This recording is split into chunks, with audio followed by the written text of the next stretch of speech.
Everyone's got it. Well, not everyone has it. A lot of people snore, but there's ways around. There's mouthpieces you can use to keep your tongue from closing your windpipe.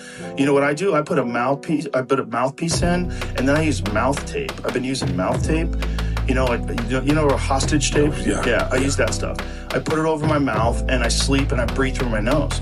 And I feel so much better when I wake up. I mean, significantly better with less sleep. Like if I have 5 hours sleep with hostage tape, I feel better than if I have 8 hours sleep without it. Really? 100%.